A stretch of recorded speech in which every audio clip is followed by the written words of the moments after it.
Seja bem-vindo, amigo do Projeto Praia Vermelha. Vamos abordar hoje a temática de urbanização no Brasil e suas consequências. Objetivo também interessante para o nosso curso. Né? Primeiro, nós vamos ver assim, causas da urbanização acelerada no Brasil e no mundo, grosso modo. Industrialização, evidente, a indústria abre vagas para que as pessoas vão atrás de emprego, a indústria gera empregos, os empregos precisam das pessoas, as pessoas vão atrás do emprego, lógica normal. A modernização agrícola reforça isso, na medida em que você moderniza a agricultura, você retira a mão de obra do campo, essa mão de obra vai para as cidades em busca daquele emprego que encontra na indústria. O crescimento populacional, você vê que o Brasil cresceu muito, em particular ao longo de todo o século XX, e isso tem várias razões. Primeiro, porque, por exemplo, as terras, os pequenos, os médios proprietários de terra, lá tinham. Eu sou neto de alemães, né? Eles tinham 10, 12 filhos e um pedaço de terra que não tinha condição de alimentar todos. Né? Até alimentar todos enquanto eram crianças, mas dividindo aquele por 10 não passa de geração em geração. Então, isso necessariamente se busca a cidade, porque a opção no campo ela diminui. A melhoria nos sistemas de comunicação e de transporte facilita você conseguir emprego, você tinha o telefone, você tinha o ônibus que te levava para a cidade. Então você, dependendo da época, você tinha condições de sair do campo com um dinheirinho no bolso e chegar na cidade sem muitos traumas. Né? E também alguns programas onde a industrialização foi induzida pelo governo. Quando você chega na cidade, você encontra programas de habitação popular, onde você consegue adquirir sua casa, você automaticamente. Isso é evidente, eu não estou criticando, ok, tem que ser feito, mas isso induz a ampliação do êxodo rural e da urbanização acelerada. Essa urbanização acelerada iniciou na década de 1930, se intensificou ao longo das outras décadas, em particular em razão do processo de industrialização que o Brasil iniciou nessa década de 30. Né? E ela trouxe mudanças radicais na sociedade brasileira. A sociedade brasileira, em menos de um século, ela simplesmente se transformou totalmente. Era uma sociedade quase totalmente agrícola, dependendo exclusivamente da sua produção agrícola, pouquíssimas empresas, pouquíssimo comércio, e isso mudou radicalmente, todos nós sabemos disso. E as mudanças principais são melhoria nas condições de vida. Alguém pode querer questionar que nas cidades você encontra muitos problemas. Sim, sem nenhuma dúvida. Mas para pensar como era a vida há 60, 80 anos atrás. Eu tenho um exemplo bem claro dos meus antepassados aqui, eu acredito que vocês também tenham. Né? Então você não tinha um meio de comunicação, para nascer uma criança, às vezes tinha que chamar o médico ou a parteira lá, não sei aonde, a cavalo ou de carroça. Muitas vezes as crianças nasciam sem nenhuma condição, nenhum apoio médico, não tinha fogão, não tinha geladeira, não tinha. Então a estrutura era muito mais precária. Né? A assistência, os acessos aos serviços básicos de educação, de saúde, de transporte, ocorreu em razão dessa urbanização. Tá? Em compensação, evidentemente, o crescimento das sociedades foi desordenado, faltou planejamento, faltou estrutura, na verdade faltou capacidade mesmo, porque era muita gente. Grande crescimento populacional, mais milhões de pessoas indo para as cidades, nenhum governo conseguiu fazer isso com qualidade. A concentração de renda, quando você chega na cidade, você vai trabalhar para alguém, né? Para alguém, esse alguém vai extrair, vai usar a sua mão de obra, você pode até sair ganhando com isso, mas alguém vai usar a sua mão de obra, e houve também o fenômeno de exclusão social, que ele foi maximizado. Um aumento da violência urbana, obviamente, né, justamente retrato dessa exclusão social e desse aumento das camadas mais na periferia das grandes cidades, e a falta de planejamento urbano e uma carência na infraestrutura das cidades. Aí nós temos aí um retrato do que foram essas correntes migratórias que fizeram com que isso ocorresse. Então, até a década de 70, muita gente saindo do Nordeste e muitos gaúchos também procurando as terras mais baratas no Centro-Oeste com o apoio governamental. Tá? Nordestinos também buscaram o Norte, mas a sua grande maioria vieram para as cidades do Rio de Janeiro, São Paulo e arredores.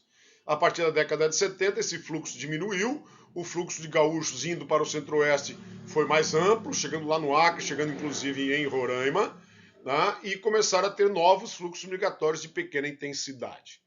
Já na década de 1990, poucas mudanças com relação ao anterior, ainda nordestino vindo para o sul e ainda gaúchos partindo para o norte. Tá? E esse último aqui, nos anos 2000, onde você já não vê uma prevalência de nada.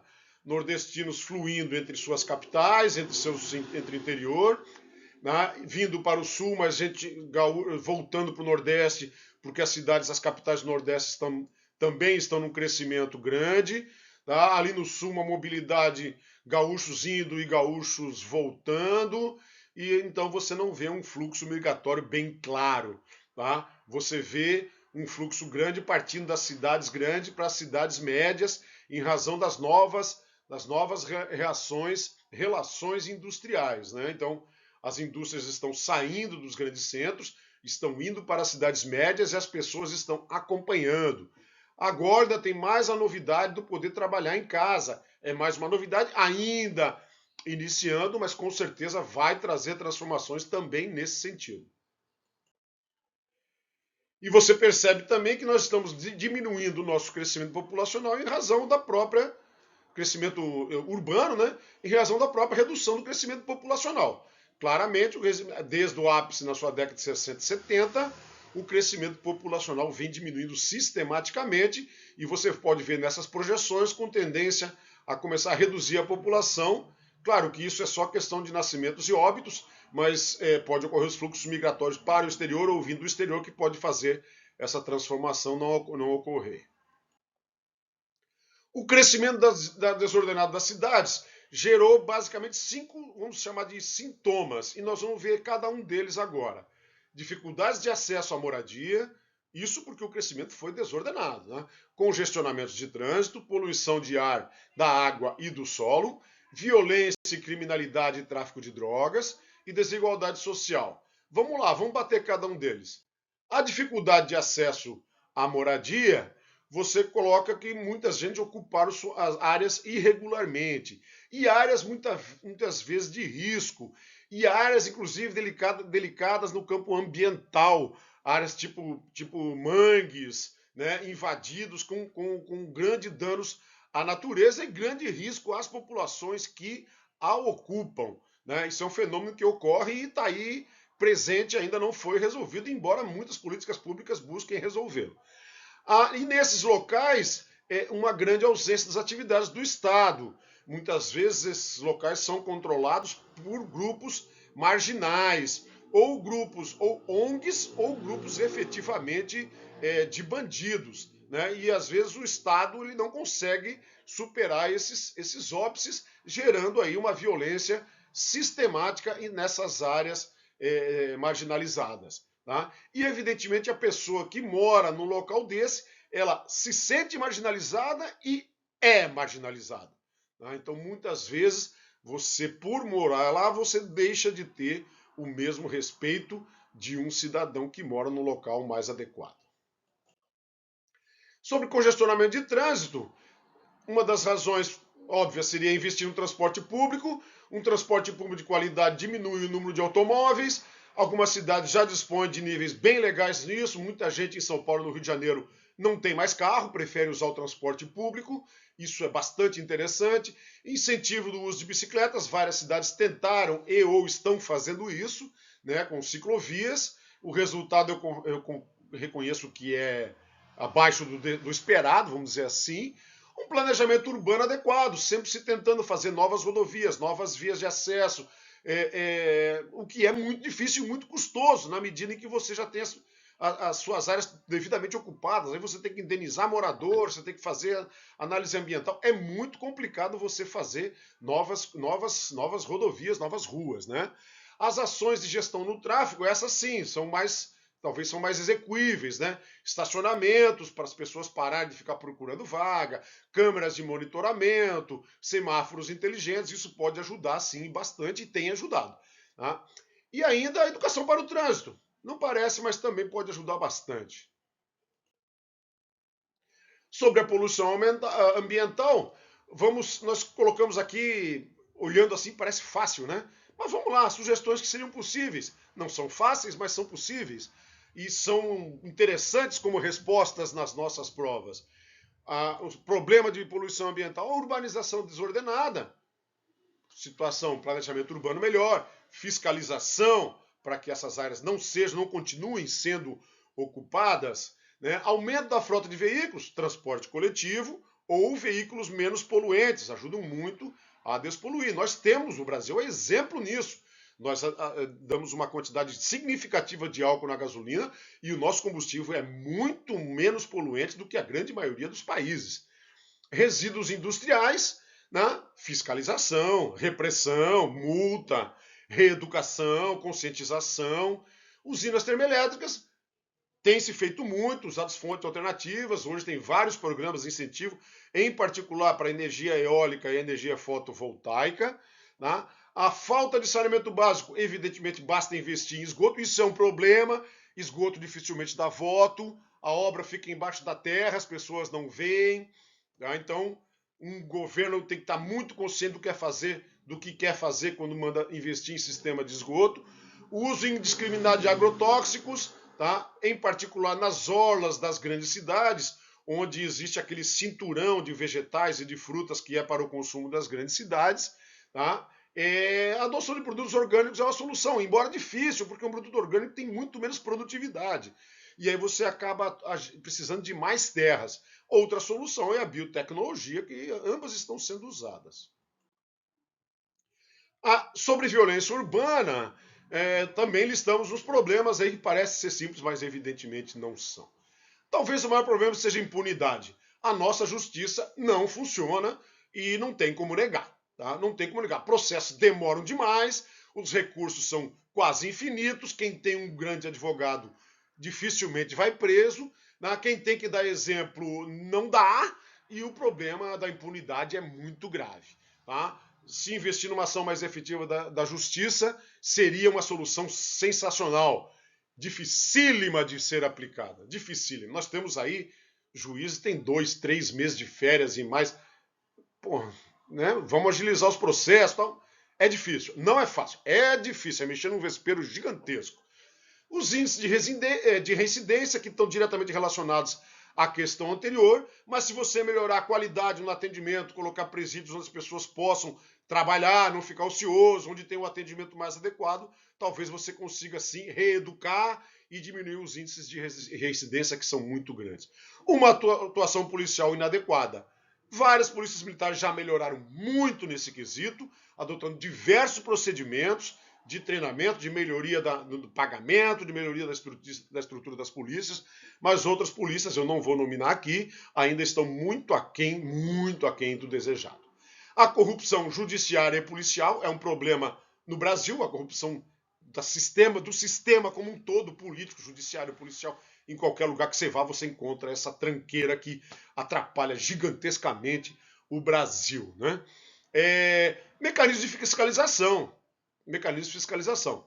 Tá difícil, porque você cria mecanismos e você cria maneiras de burlar os mecanismos. Cultura da violência, um sistema educacional que realmente seja focado para minimizar essa cultura da violência, que é clara. Você vê assim o grande, né? Quando você tem, cara, grandes autoridades que eu não vou nominar, que foram condenadas em diversas instâncias, em várias oportunidades, com cargos gigantescamente nababescos, você consegue imaginar o que é a cultura da violência. Evidentemente, esse exemplo arrasta. Né? O poder do tráfico, tá? Uma atuação mais efetiva no combate ao tráfico e uma educação focada para tentar minimizar isso. Muito difícil. A desigualdade social, programas de distribuição de renda vêm sendo feitos, mesmo por governos que são antagônicos entre si, os programas de distribuição de renda já vêm há mais de 20 anos sendo implementados e dá para se dizer com um resultado bastante satisfatório. O Brasil realmente diminuiu um pouquinho, continua ao mesmo nível, mas pelo menos tem parado de crescer a desigualdade. Essas campanhas de distribuição de renda têm funcionado relativamente. E a falta de oportunidades se resolve com o crescimento econômico. O crescimento econômico é que gera novos empregos. Se não crescer, o problema do desemprego está diretamente vinculado ao fato do Brasil estar crescendo a índices muito pequenos. O Brasil cresce mais ou menos, o seu PIB cresce mais ou menos no mesmo tamanho que cresce a sua população, ou seja, você gera os empregos mínimos suficientes para atender uma determinada faixa da população. Tá? Você tem que gerar mais, tem que crescer acima do que cresce a população para poder efetivamente gerar empregos para mais gente. E aqui, tratado sobre a concentração de renda. Tá? O índice Gini, é importante saber, é o índice que mede a desigualdade de renda numa sociedade. 0, quando todo mundo tem a mesma renda. 1, quando só uma pessoa concentraria toda a renda, vai de 0 a 1. Nunca é 0, nunca é 1, evidentemente. Aí você percebe o gráfico dos índices Gini ao longo do Brasil nas últimas décadas, desde a década de 1960, você percebe muito pouca mudança, muito pouca transformação. Ele aumentou um pouco, sim, no regime militar, até piorou um pouquinho depois da saída do regime, como você sabe. Inflação?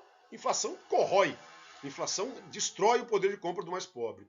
E depois que a inflação mais à tona, mais controlada, programas de assistência, caiu um pouco, nós conseguimos voltar a um patamar um pouco semelhante ao que tínhamos há 70 anos atrás. O que não é legal, né? Não é legal. Convenhamos que nós não estamos progredindo, infelizmente. E aí um gráficozinho da renda média e da distribuição da renda média no Brasil. Ok, gente?